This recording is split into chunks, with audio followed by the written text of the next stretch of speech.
Hi there, welcome to Floating in Dreams. This video is going to be my eyeshadow palette review for December.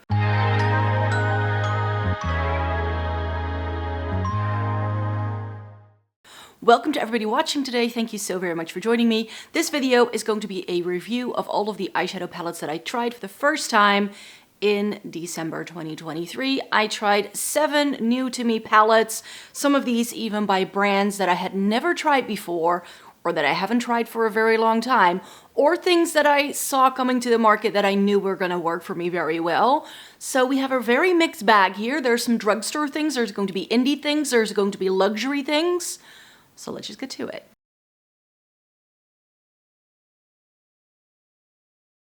In case you're new here and you've never seen one of my videos, then hi, my name is Maaike. I live in the Netherlands. I have fair skin with a cool to neutral undertone, and this greatly influences how I feel about makeup.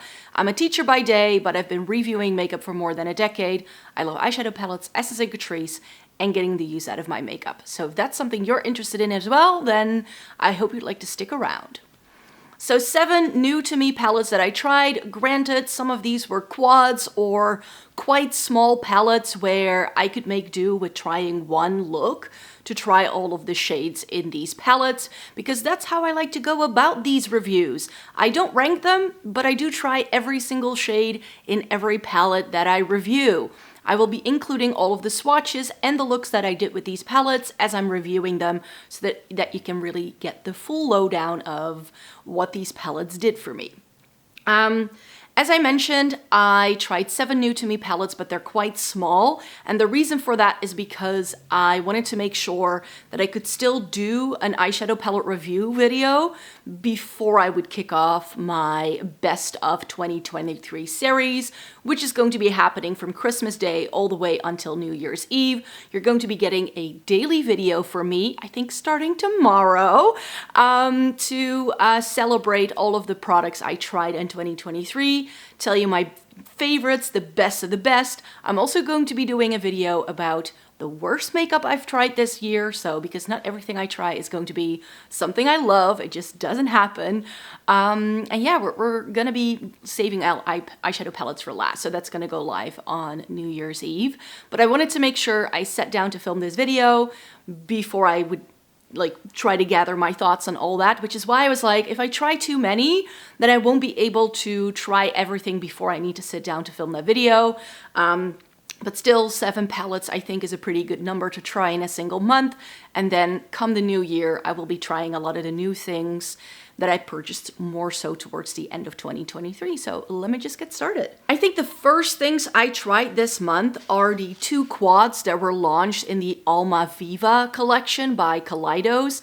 I now own all of these quads by Kaleidos, and I really, really enjoy them. They are doing some really lovely, very cool tone color stories, which not everybody likes, but they are also quite fair toned. So for my makeup preferences, these little quads have just been changing the game for me, and especially these new ones, Venus Trap and Twilight Rush, are 2 palettes after my heart. Venus Trap is the more neutrally one of the 2. This is what it looks like if I hold it like this. So all of these quads have the same concept. You get one really high shine, metallic, almost glittery shimmer. Especially in these quads, I feel they've changed the shimmer quality to something that's a little bit more sparkly. And then you get 3 mattes. And in this one, you get some cool toned mattes. If the Cold Brew from the very first launch they did, I think it was called the Smoky Nostalgia collection, was too warm toned, then this is going to be your vibe. We get a very light, dusty lilac pink in here. Then we get like a grayish tone brown and a deeper grayish tone brown. So this is a little bit more taupey leaning than the Cold Brew. The Cold Brew was a little bit more warm toned overall. It's more of like a neutral in the middle kind of palette. It's not as cool toned as some of the other offerings, which is why I'm happy to see this one. My main issue with some of the previous quads is that I didn't like the shimmer with the mattes that we got in the palette. I always felt that the shimmer went better with the other quad we got. This is the first time where I feel the entire layout really comes together for me. This was lovely. It's the quality from Kaleidos that I really know I enjoy. Very easy to blend mattes. It really came together. The shimmer is incredibly high shine and sparkly. This is also like a more taupey kind of champagne leaning shade, but still very vibrant and impactful. I apply these shimmers with a finger because I do think that if you use them wet or if you use them with a finger, they are less prone to fall out because they do have that bit of sparkle. So it's very important upon application that you bear that in mind to not have it fall down your face. However, once it's on, it stays on. And even though this has a more glittery formula, on my hooded deep set eyes, I didn't experience this trickling down my face towards the end of the day. So that's an issue sometimes with more sparkly shadows, especially if you have more hooded eyes, that as the shadow wears down, the sparkle just disappears and it goes down your cheeks. Not the case with this, and I just really love the packaging of these. Kaleidos is now doing this design for everything, and it's got this like nice squishy packaging. It's still very slim and sleek, and you do get a mirror inside it, so even for travel, these may be really nice. And then the second one is Twilight Rush, which has the more plummy packaging because this is a little bit more purpley leaning. Now, we got a purple last year in the Future Nostalgia collection. I think that one was what it was called, Future something, whatever collection. And that one was a very vibrant, it was more periwinkle leaning. These purples are again a little bit more grungy, a little bit more gray toned, which I love. To me, these Kaleidos collections just keep getting better.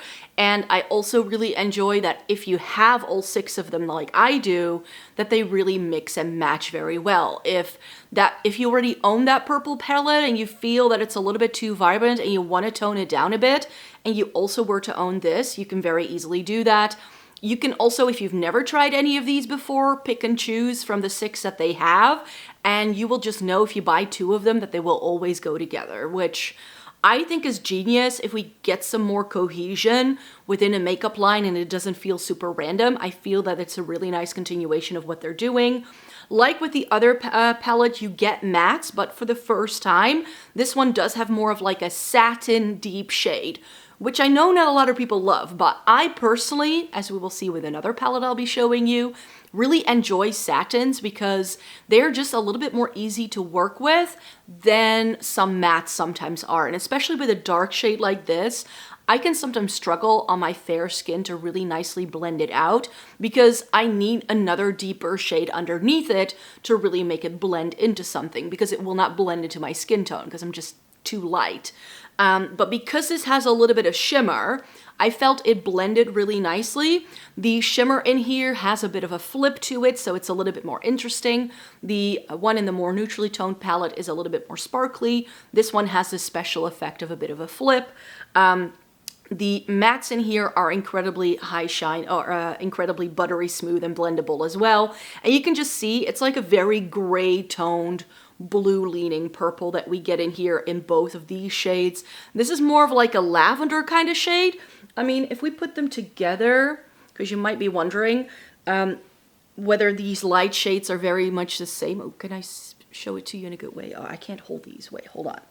Hold on, maybe if we do it like this, else my hands are in the way, you get the shadow. So you can see that the one in this one is a little bit more pink, and this is definitely a little bit more purple. So this is definitely more cool toned in that lighter shade than the other one is. That one has a little bit more of a pink, and this one is more of a purple leaning shade, in case you were wondering how those would compare.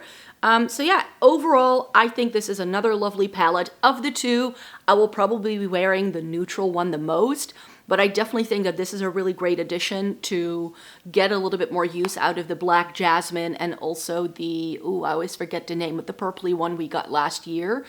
Because I feel the Black Jasmine, because it's just blacks and grays, I don't always get the use out of. And I think that some of these shades will go with the blacks and grays in that palette a lot better. Also, the neutrally toned one we got, the Venus Trap one, will go really nicely with the Black Jasmine to tone that down and a bit, make it less smoky, you could say. As I said, I think these mix and match really nicely if you have a couple of these. Do you need all of them? No. Pick and choose the ones, especially if you don't own any of these yet. Pick and choose the ones that stand out to you the most. Just know that they work really nicely interchangeably, so you could buy one from the one collection and one from the other, and you will know it will work. Next, I think I told you that there will also be some drugstore things in here, and actually I have 3 drugstore options that I tried.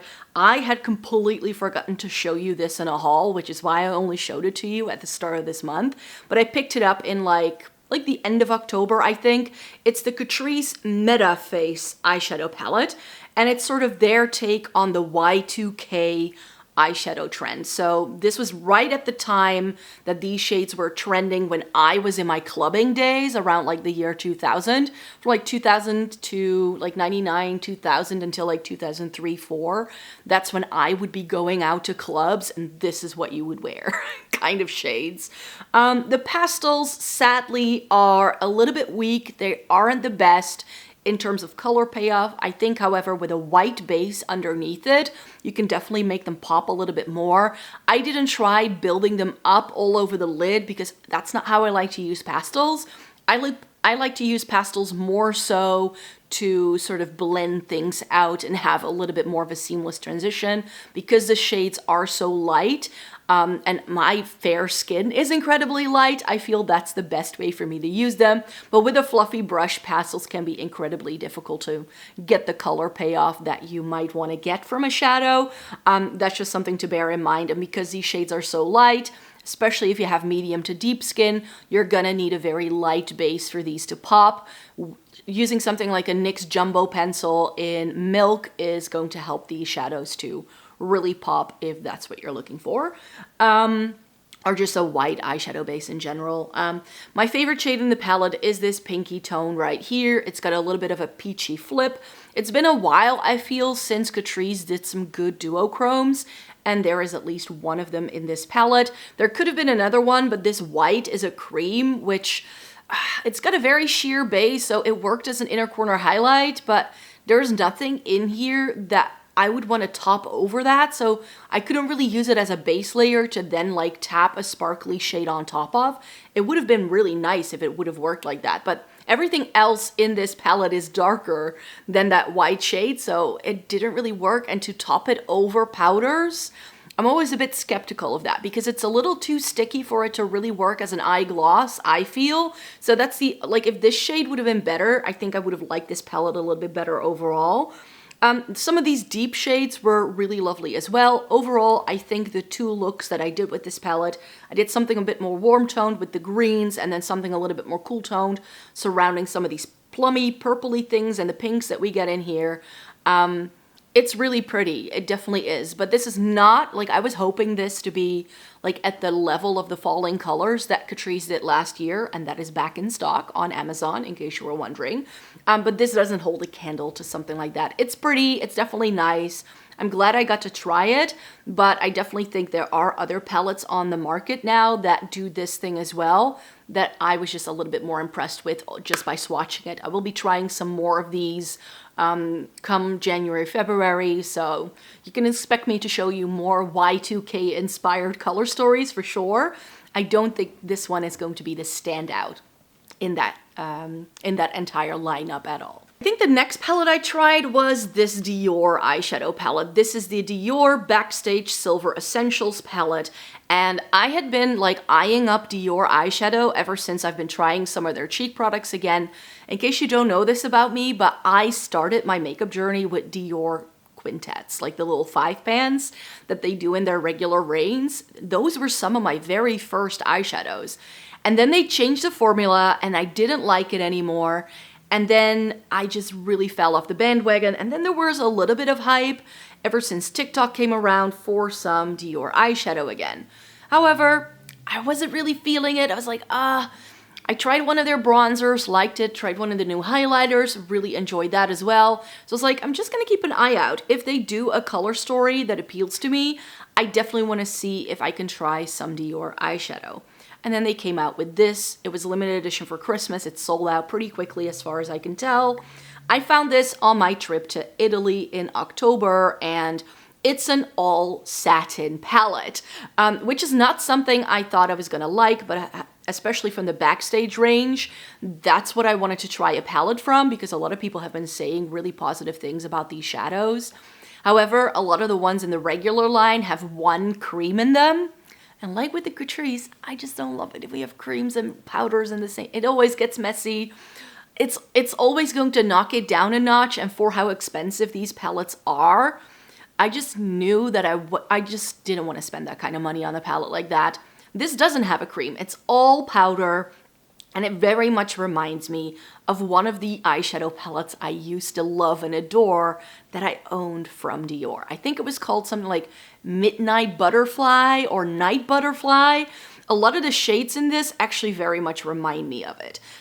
Like I mentioned, it's all satin. There are a couple of different like textures according to what it says on the back. Like this pink should be like a shimmer, and then the dark gray should be a shimmer, and this should even be a holo shade. It's not holographic at all. It does have a little bit of like a blue, purple, lavender kind of shift, but it's not like indie brand kind of thing. So if you're going into this palette with the expectations of it's going to be indie eyeshadows, that's not what Dior is. It's not what they're trying to sell. So don't have that expectation and then knock the brand for not doing that, because that's definitely not what they're going for with this palette. It's mainly satins. There isn't a single matte in here, as far as I know. Yeah, not a single matte. But I really loved it. I used all 9 shades to create a lovely smoky look. And the blendability on this. I just mentioned it with the Kaleidos palettes, how I appreciated that dark shade having a bit of shimmer, because it really greatly helps the blendability of shades. That's why these are all satins. Because it was just out of this world amazing. Like it's been a while since I've tried eyeshadows that blend this well, that are this blendable and easy to work with, that build up. They are pigmented, but not to the point where you can't blend them out.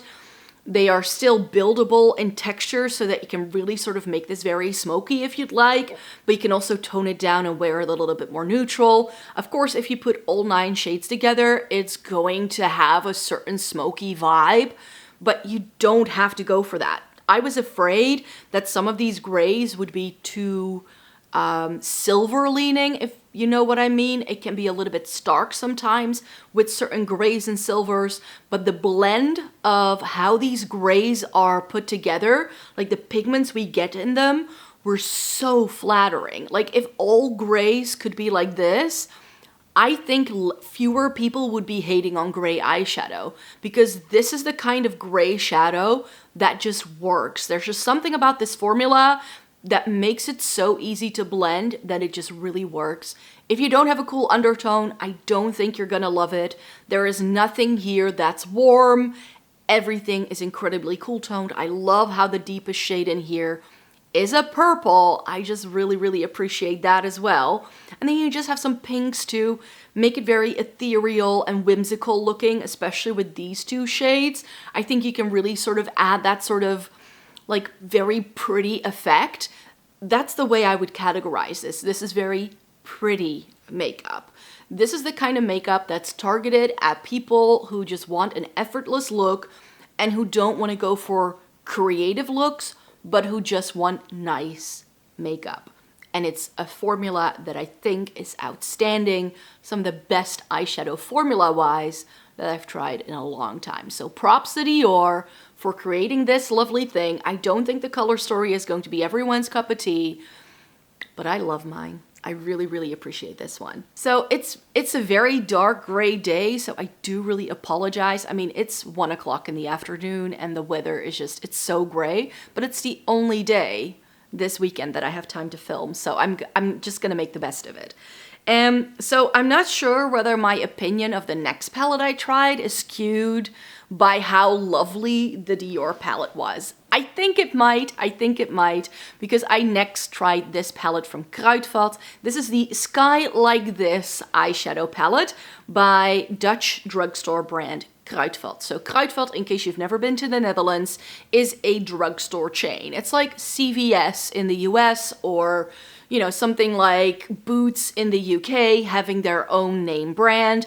And I had never tried them, and I thought it would be fun to do a full face makeup look with some of their products, which I did last October, and I really wanted to make sure I revisited this palette as soon as possible. This is their cool toned option. It has some blues, grays, and some other things, and this, it didn't quite come together for me. These two blues are far too similar. I did like this shade and this shade in here, but everything else, it was a bit meh. The blendability wasn't there. It felt a little bit chalky. It didn't blend very well. I thought that this was going to be a really pretty shimmer, but once on the lid, all of the shimmer just disappeared. Like there was no shimmer to be speaking of anyways. These two are incredibly similar. So out of a 9 pan, I feel I only got 7 shades, and the blues in this just weren't great. They really, really weren't. I thought I could use them to blend out something like this deeper gray. It wasn't a good thing. I might eventually salvage just this one shade, but I think it's very similar to one of the shades that I have in my LH Cosmetics Daybreak palette. It very much reminds me of that. So I don't think I need to keep it around. I'm glad I tried it. I definitely tried some other products from the brand that I really adored, like instantly, where I'm like, wow, that this is drugstore. I can't even tell a difference, but it's not within the eyeshadow quality. Next up, I tried, I wouldn't call this affordable because the price point on the palette I'm about to show you is actually quite steep. Full price, you would have to pay 50 euros for the Wycon Glam Eyes Coolest Shades eyeshadow palette. This is a brand that is sold mainly in Italy. They are a Naples-based brand, and I came across it in Florence when I was on my recent Italy trip, and they did this palette, and I was like, I have to try it. This is gonna blind you because it's very sort of metallic leading, but this way I think you can see a little bit better. Because if I do it like this, you're not really be able to see the shades. So I hope the close-up pictures are helpful. You can see it's incredibly light. We have some blue tones down here, some green sort of pastely things, some peachy things here, and then some really stunning shimmers. And that's what I fell in love with. The day I was in that store, they had a promotion going on that I think I paid 35 euros eventually for this palette. However, it's currently still on their website at the full price point. And that's the reason why I'm mentioning price point with this, because if I'd have paid 50 euros for this, I wasn't as impressed with this as I am at 35 euros. It's very light. The shades like this, I'm gonna have to be very honest. These like blues and greens and also like these peachy things, they didn't quite show up. And I have fair skin, so that's something to bear in mind. Again, like with the pastels in the Catrice palette, over a white base, I think they would work. And the way I use them now to sort of use them as blend shades, I think it worked. Do they then really show up very vibrant? No. But I don't think that's their role in this palette, because this palette is a very shimmer heavy palette. We get 1, 2, 3, 4, 5, 6, 7, 8, 9 shimmers in a 15 pan palette. So you get a neutral to set things up. This works really well. These peachy tones actually did work okay as well. But there's not like a mid-tone blue to set up the blue look if you'd like to. There's not like a mid-tone green to set up a green look if you wanted to. However, I felt that it worked quite well. These two, however, are sheer, more like toppery shades. So this green isn't like full-on green, but if you top it over this, it's incredibly stunning. Because then you can use this to sort of lay down the base layer, and then putting this on top works really well. This one works really well as an inner corner highlight by itself. I used it in almost every single look I did, and I did 3 looks with this. But layered over the blue, the deep blue navy that's in here, it really came through to shine. So this palette has a couple of like marks, like a couple of notches that I'm gonna knock it down for, but the shimmers in here, especially these, like these 4 in the middle, it's what sold the palette to me, especially this shade. It reminds me a lot of Starboy by Luxy Beauty that I have. It's like, it looks a little taupe when the light doesn't hit it, but it's like the perfect blend between silver and gold. It's really, really pretty. Then we get a true silver in here. This is a little bit of a green undertone. And then this is more of like your murky gold kind of shade. I ended up doing 3 looks that I really thought looked very pretty on. You can make this very wearable and sort of soft and almost ethereal looking, but you can also certainly glam it up. I just think that in terms of like what would have really helped this palette is if those like 3 lighter things like this light green, this light blue, and this or that peach, if those 3 would have been more like mid-tones, because we just don't get that many mid-tones. It's like light or dark and sparkly, and there's nothing in between. So if I were to use this palette again, I would probably be reaching for this shade a lot, more so than anything else in the palette. So I felt that that was perhaps something that it could have worked with a little bit, but then again, I think if you were to blend the blue, like the dark blue and the light blue, you can very easily customize something that's like a little bit more medium toned. If you take the green and you were to blend it with the brown, I think you can make something work there as well. So I definitely think it works really well. It's got some shades that really remind me of spring. So I do really like it, but it's expensive for what it is. I think I like the lip products better from anything else that I've tried from the brand. I picked up a couple of bits here and there, and the lipsticks I thought were very much worth it. I think the lipstick was like around 10 euros, and that lipstick feels high end. So therefore, I'm very much like, yes, this is priced like a high-end product, but I feel it didn't quite perform that way. The shimmers, yes, but the pastels are just a little bit too light to really bring this palette together. So I like it. I'm very glad I own it. It's not going to go anywhere when my declutters come around come springtime. I'm very glad I got to try the brand, but if you were to ask me whether I find this worth it, I think you better save your money. And finally, what is on my eyes today? I was trying to go for a look that Lisa Eldridge created using this palette just recently on a model. And I sort of followed the steps that she used. And as I was doing it, I was like, this is why I have different steps to bring eye looks together for myself, because that model didn't have hooded deep set eyes like I do. So I definitely feel that also because I have a different undertone in my skin tone, these shades look a lot more vibrant. On her, it looked a lot more grungy. I would definitely have to use a deeper base underneath these shadows to tone them down and get the grungy vibes that it looked like on her. She had a more of like a medium olivey kind of skin tone, which I don't have. I think this palette shows you why I don't have an olive skin tone, but that it skews more pinky toned, because sometimes I get that question whether I might have a very fair olive undertone. I don't, because then this palette would have looked a lot differently. What am I talking about? It's the Sorcery palette from Lisa Eldridge. So save for the fact that I didn't feel I achieved that dirty martini look that she achieved on the model, I definitely think this is still very good quality eyeshadow. I do say though that I was hoping that these shimmers would pick up very well with a brush, and I definitely had to use my fingers a lot and also wetting these in order to get the full effect.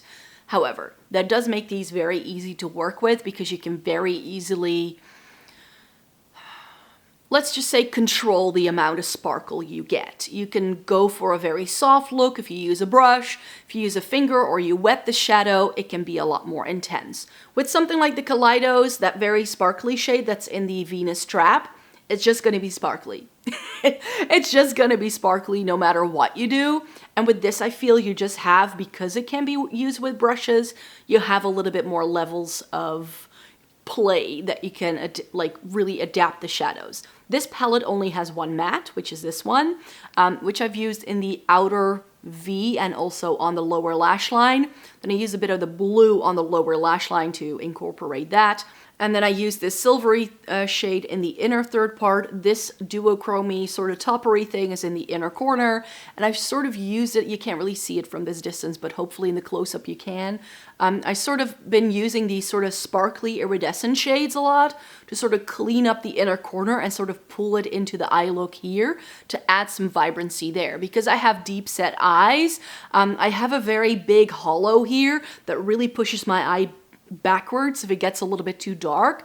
And I have been finding that using these like sparkly iridescent shades, because it's not as full on as a traditional shimmer, it can really sort of lift my eye and make it look bigger and more awake than using like something that has a little bit more of a base pigment to it. The top row is what I've used mainly on the rest of my eye. So like I said, I used that teal matte in the outer corner. The green is sort of like on this half of the eye, and then the gold is in the like inner corner, like the inner third. And then I used again that more iridescent shade to sort of blend those two together, and I use it a little bit with my finger in the middle, so that's that brightness that you get. So from this distance, it looks like I'm wearing a halo eye. I didn't. And that's sort of the approach that Lisa Eldridge took in that video. She used a eyeliner, one of her eyeliners, which I did buy, but I haven't taken pictures of it yet, so I couldn't use it today. So I used another green eyeliner that I had, and that one was a little bit too vibrant to really sort of use it as a base for the effect I was going to, but then like smudging it out and then layering all of these shimmers over it and then blending in the matte, which is something that I had never done before, but I think the look I did was really, really pretty. Like I said, very easy to work with shadows. This is a very shimmer heavy palette though, so is this something that a lot of people are gonna like? I don't think so, but I also own the Vega palette from the same brand, and it is definitely my intention to use some of these shades within the Vega palette as well, because I feel that a lot of these shades will work really well with some of the neutrals that we get in the Vega as well, more so than some of her other palettes, because she has a purpley one and there are a couple of warm tones like the Cinnabar, and I think there's another one that I'm completely blanking on, but yeah, she has 5, I think, and you can buy all of these as individuals as well in case you are interested. In hindsight, do I think this is worth it because this is like a €60 eyeshadow palette? I think that if you prefer like your flaky, very impactful shimmers that you find in indie brands, you're not gonna love this. You're not gonna find this worth it. However, I appreciate the sophistication that these shades have. I don't mind having to use my fingers to get payoff because I still do that with my indie eyeshadows anyway, and very often with those very flaky indie palettes, I feel it's not as blendable. Like, I feel that if I were to do this sort of technique where I've layered shimmers over shimmers with another shimmer on top over an eyeliner, if I were to do that with indie shimmers, I would get a lot of texture on my lid and it would start to crease a lot more easily throughout the day. Which is, I think that, you know, if you use different types of formulas, you can also sometimes adapt your applications so that you get the most out of that shadow. And I think this is going to be wearing beautifully as well. This is still going to work really well even hours from now. So I'm very chuffed I have this, but I don't think it's the must-have that a lot of people might think it is. I think if you want to try the Lisa Eldridge formula, that it's better to go for one of the other palettes that have more mattes and that will allow you to create more like full looks. I feel that with this, you're just going to be a little bit more limited because you only get the 1 matte and 5 shimmers, of which one is like a toppery duochrome thing. And the other ones are all metallics, right? We have a seamless matte, metallic, luminous duo, metallic. So yeah, it's 4 metallics, 1 matte, and she calls it a luminous duo. It's like an iridescent, like toppery kind of shade. So I think that you're better off buying something like the Vega if you were interested in trying the brand than this one, but I know I can get more use out of it. I like these palettes a lot. I love the quality, and I definitely can see myself going back to this. And I will have to try and recreate the look again once I have tried my eyeliner, because I did buy the eyeliner in Midnight Green for Black Friday. I had a code because I hit like a certain status in the loyalty program they now do. And if I place a purchase, like if I place an order before the end of the year, I got 15% off of my entire order. So I'm happy with that. So I did get myself one of the eyeliners just to try it. And like if I have a darker, grungier base for it to go over, then I think it will look a little bit more like the Dirty Martini look that she did on the model. That was my aim. I didn't quite manage that, but I still think the look is very pretty. give me 7 eyeshadows and I can talk about it for hours. Oh well. But I really hope you enjoyed watching this video today. I think there wasn't anything here that was like a true disappointed, save for the two of the drugstore things. All of the other palettes I really adored, but even those 2 things where I was like, nah, I was still able to pull some really pretty looks out of it. So nothing here was bad quality or a dud. I really enjoyed playing with these. And as I mentioned, I'm going to be kicking off my Best of 2023 series from Christmas Day until New Year's Eve. So I hope you'd like to stay tuned for that. And then in January, we're going to be doing some other videos to sort of round up the year. So we're going to be ranking all of the eyeshadow palettes that I tried in the year. I think I'm going to do like an updated my favorite neutral palette because I've tried so many neutrals lately. There's a lot more coming your way. So I hope you'd like to stay tuned for more. And then I hope to see you in my next video. Take care, everybody. Have a great day. Bye-bye.